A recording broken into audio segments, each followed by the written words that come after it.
McCarthy Insurance Group, serving the community for over 70 years. For home, farm, motor, life, health and business insurance, log on to mig.ie or free phone 1800 50 11 11. Probably your best call in 2024. Charles McCarthy Insurance is trading as McCarthy Insurance Group, is regulated by the Central Bank of Ireland. Real people, real opinions, real talk radio. The multi-award-winning Niall Boylan Show. Now, you heard on the news there some shocking figures that over 3,500 council houses are empty at the moment in this country. It's the highest vacancy rate are in Dublin at 712, Cork with 350. Now, Leah Varadkar points out that these local authority houses can be vacant for good reason. One wonders what the good reason they'd be lying idle for. Well, the man who asked for that particular information under the Freedom of Information Act is Aintu leader Peadar Tóibín, who joins me on the line. Peadar, good evening to you. Good evening to you. How are you getting on? You mentioned, and coincidentally, you were in the news there a few minutes ago, and it mentions one of the soundbites of the news said this is similar to a small town in Ireland, I suppose. Well, it's probably a reasonably large town, 3,500 people in it. Why are these houses lying idle? Because according to the Taoiseach, they're lying idle for good reason. Yeah, so just for statistics, typically you would have on average 3 people to a house. So a town of 3,500 houses would obviously be, 10,000 people at least will be living there. So it is a significant size town. And right now, in the middle of probably the worst housing crisis in generations, we have these houses lying idle. And, many people look at the private sector and, blame the private sector for empty houses. But the government, the state, is actually the biggest hoarder of empty properties across the country, and that's incredible, and especially so when you have 12,600 people who are, living in emergency accommodation. It would be fair to say, Peadar, there's always going to be an amount of houses that are, not in livable conditions or certainly not inhabitable. Because the previous tenants may have wrecked them or whatever. So there's a period of time of a few months where they have to fix them up or do whatever they need to do to them. So there is always going to be a few houses, isn't there? Always. So there's no doubt you'll always have some empty homes, but by any organisation, and hotels always have empty rooms, etc. So it's not possible to make sure that they're full all the time. But the problem we have is the turnaround time on average for a local authority house now is 8 months, and sometimes houses are turned around over 2 years.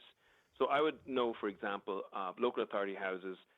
But people are ringing my office and asking why can't they get those houses, and they're giving me the dates of when they were last inhabited, and I get onto the council and that will be the case.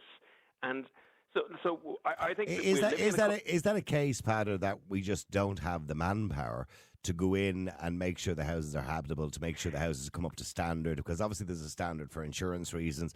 So is it a case that we just don't have the manpower or the contract workers for Dublin or for whatever city council it happens to be to make those houses inhabitable? Yes, I think it's a mix of reasons. I think it's a mix of reasons. So sometimes it's bureaucracy, sometimes it's red tape, and sometimes it's staff. So I will say, and I think that this country is beset by bureaucracy. It's red tape is phenomenal to do anything, and I suppose the National Children's Hospital is the perfect example of this.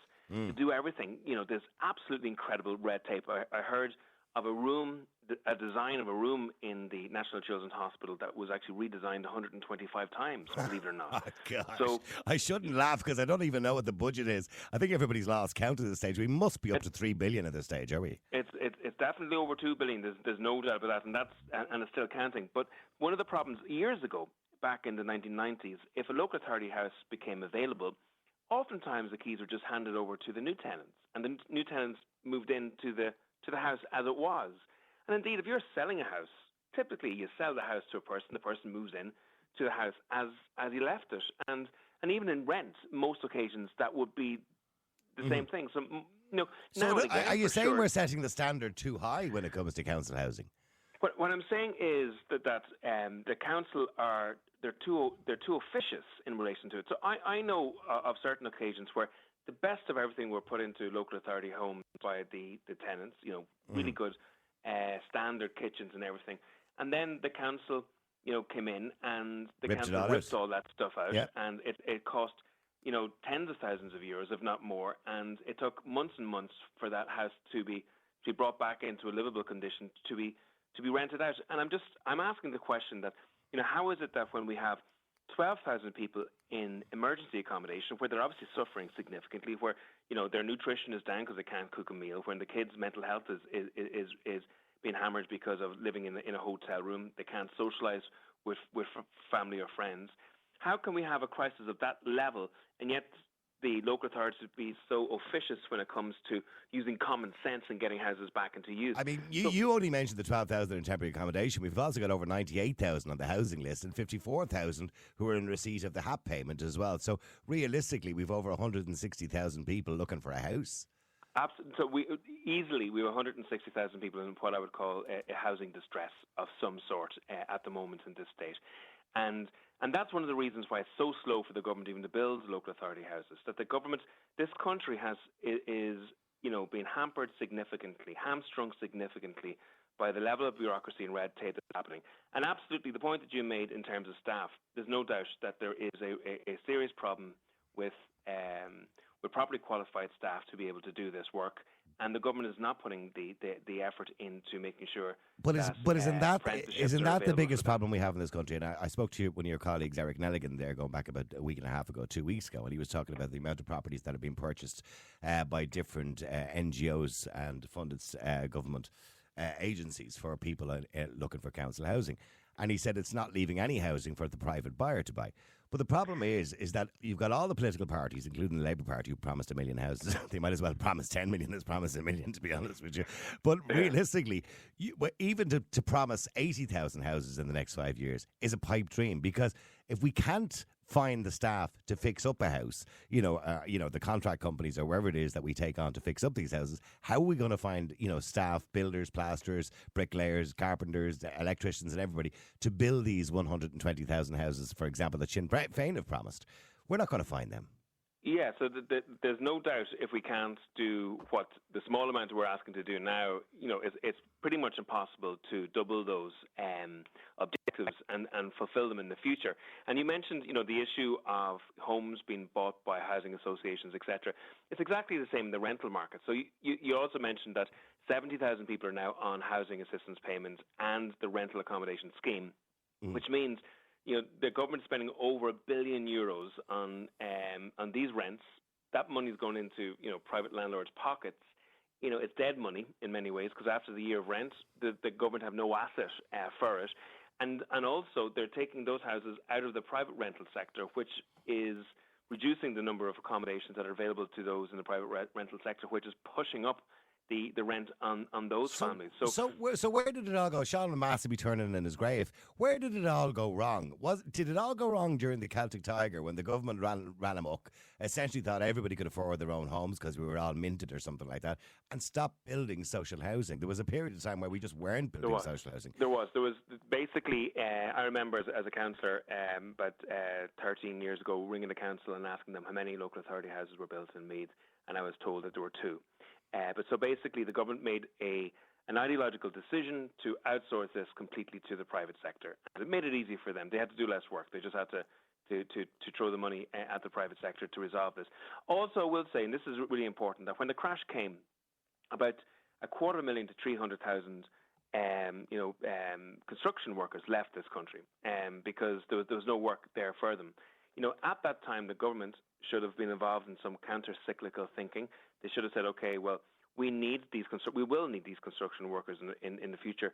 Let's identify construction work that's necessary now, put these people to work here, so we keep them for future work. So at the time, I came up with a significant plan for a wide-scale retrofit, insulation retrofit program, which would have insulated the housing stock significantly across the country and kept these construction workers here, so we wouldn't have the massive dearth of construction workers here at the moment. The other element I would say is this: I talk to small builders in Ireland. A lot of these contracts that the government are putting out, they're putting out to the big builders. And what's happening is the small builders are simply not working at the moment for these type of state contracts. And the reason being is because if they tender for a job, they have to set a price.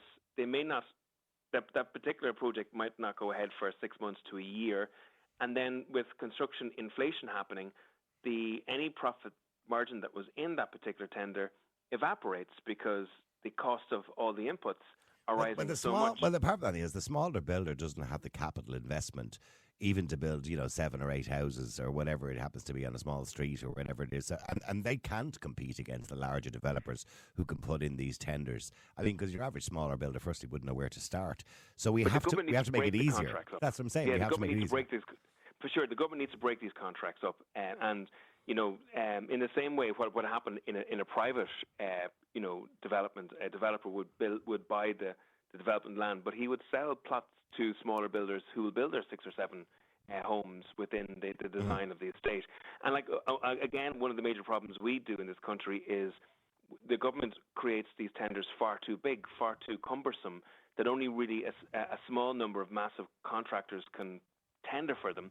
And if that's the case, it significantly reduces the competition on the tender. It actually pushes up the tender price in the long run, but it means that you have a whole section of the industry that's not able to deliver. But the real problem is going to be, and I envisage next year. And next year we're going to find out, for example, and look, God knows how long the war in Ukraine will go on for, how many people who came here from Ukraine are possibly going to stay. Because some of them will want to return home, but a lot of them are maybe found their homes here in Ireland. Their kids are in school. They might want to continue their lives in Ireland. They're all in temporary accommodation or hotels at the moment. They're all going to be looking for homes too. So, we're going to find ourselves in real difficulty with a huge increase in population, as we know, in the last year.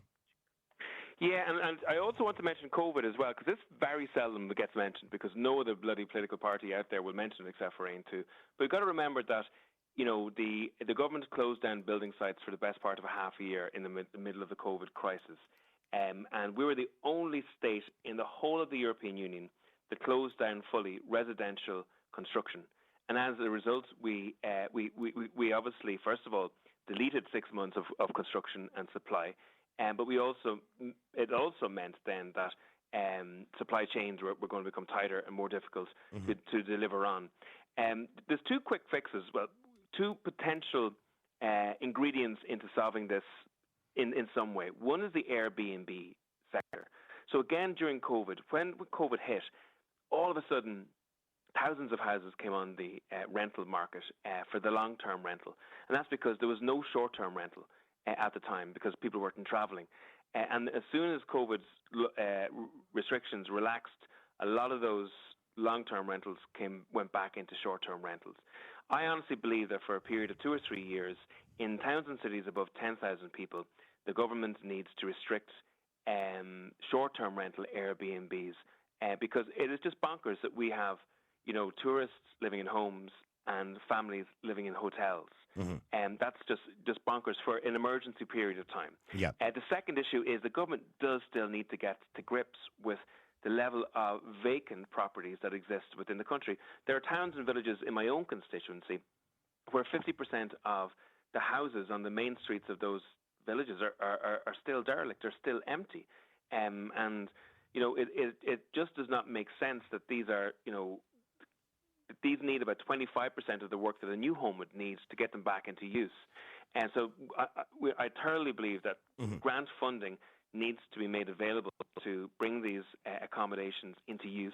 In other countries, they've actually sold derelict buildings very cheaply to families to allow for them to be able to afford the necessary money to renovate those homes and bring them back to use as well. But we are afflicted with dereliction in many towns and villages in this country. And what about, sorry for interrupting you, because I'm a bit short of time, but what about, the idea of bringing in a property tax or a vacant property tax? That has been suggested on numerous occasions, but it hasn't been done. Do you believe that's a good idea? I do believe that in a case where there is no good reason for that property to be empty except for maybe speculative purposes, I think there's a necessity for a carrot and a stick. And what about the other one then, which is I suppose in Britain they call it the bedroom tax. So we have a situation where, the council is badly run. We've established that already.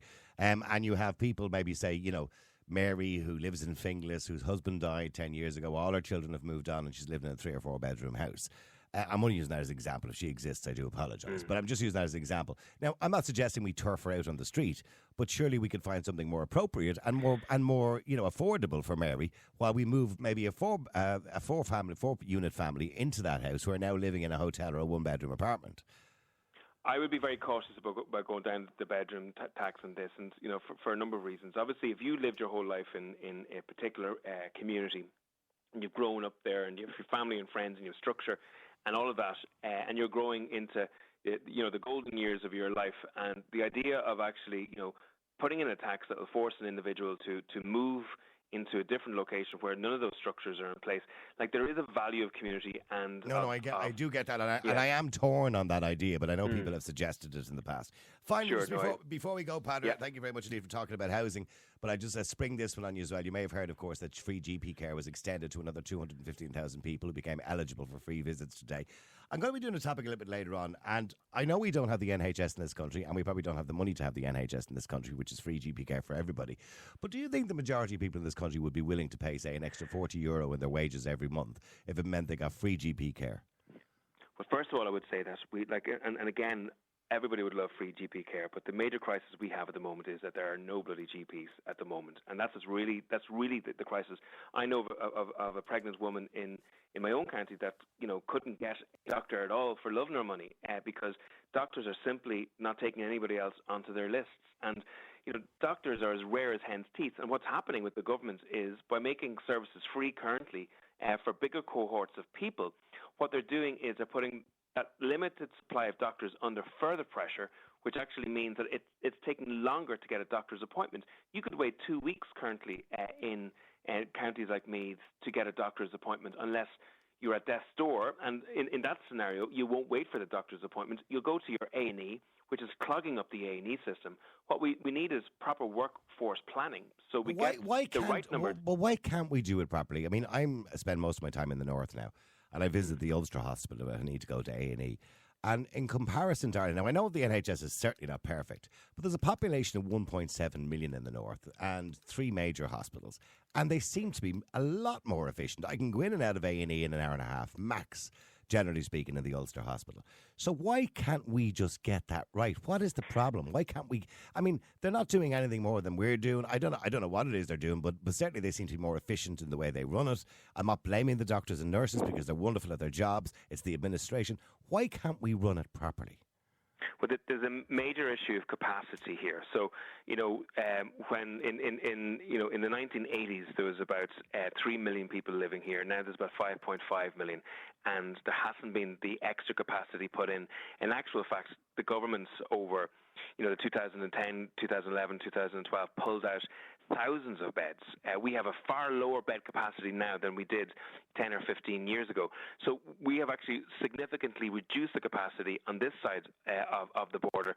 You mentioned the new people who have come to Ireland. We've had a population increase of at the city of Galway just probably in the last 2 years. And we haven't had the level of doctors and surgeries and hospitals that Galway has built extra in those two years. So if we want an efficient health service, we have to match the capacity within the service with the population increases, and the government hasn't done that at all. And the reason it hasn't done that is, one, they haven't got the ambition in terms of capacity building, but two, and this is really important, they're not interested in fixing the management problems that are in the HSE whatsoever. So they're throwing money at the HSE at times. Well, money was never the issue. I mean, we could throw billions. Yeah, so they're throwing money at the HSE, but the HSE is an opaque organisation. They don't know what's happening within the organisation, and there's not the proper management structures within the organisation. And in many ways, much of that money has been just the addition of extra management rather than extra frontline staff, which is badly needed. Okay, well, listen, thank you very much indeed, and I appreciate you coming on the show. Angel Leader Peadar Tóibín, thank you. There you go, Peadar talking about the housing crisis and how we have 3,500 houses across the country empty, lying vacant.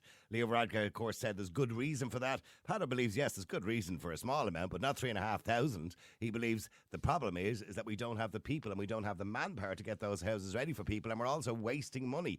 In other words, if somebody moves out of a council house, they leave it in fairly good condition. It should be just given to the next person, not closed for 8 months while they rip everything out of it and replace it all with new items. That's completely unnecessary. Real people, real opinions, Real Talk Radio. The multi-award winning Niall Boylan Show.